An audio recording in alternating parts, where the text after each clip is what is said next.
Welcome once again to the ASB Online Academy Narrative Theory course. This is the real introductory video. I'm going to see if I can do this introduction in 3 minutes. If any of you have had me in a face-to-face class before, you know that I am perfectly capable of rambling on for 90 minutes. So let's see if I can do this. Off the top of my head, I do have some notes pasted right on the chair in front of me.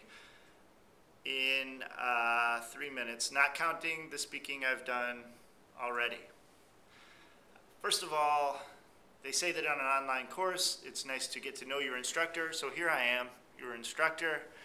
I think what I'd like to tell you about me that you might not have known is that I majored in English, did the usual English thing like most English teachers have done, but my specialty is in narrative theory, the course that we're doing here at ASB Online Academy.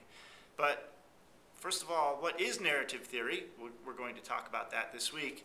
And why did I get so interested in narrative theory? And there are two answers to that.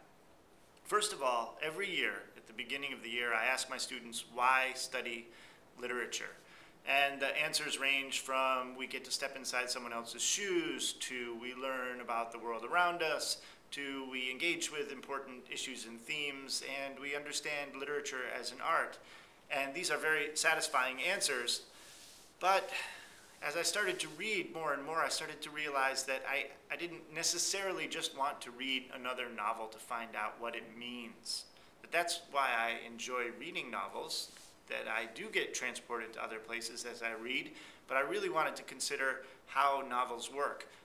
I also started to think, maybe about 7, 8, 10, 15 years ago, about places in novels that seem to lose students. So in other words, we're all reading perfectly happily, and then we come across a complex text that takes us in a different direction, and then we're bored or confused, and we put the text down, and I started to wonder what exactly is happening to the story, or to the telling of the story, that's causing this confusion. And that eventually led to my study of narrative theory. I think that, very importantly, I read about Jonathan Culler, who suggested that the job of a literary scholar isn't to simply produce yet another reading of a classic text, but to begin to examine those texts and how those particular texts and all texts work. That if we look at the workings of text, that'll give us something to hold on to for our future reading.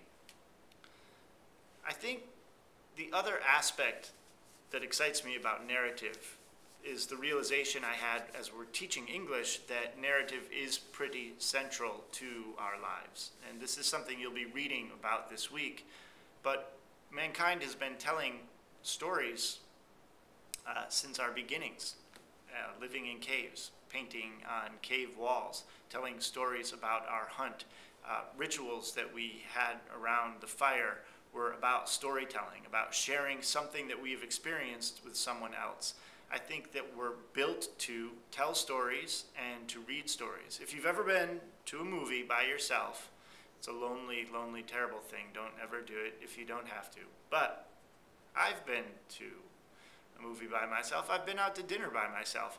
But it's a guarantee that something funny will happen, something surprising will happen in that movie or at that restaurant, and you'll immediately turn to your left or right to talk about it, to share the experience. And I think that that's our narrative impulse.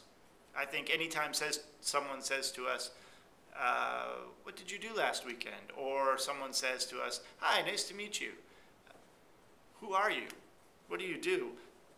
We tell a story. This is the narrative impulse. This is the way we organize our minds. This is the way we organize our relationships with other people. So I think that narrative really is central to what we do.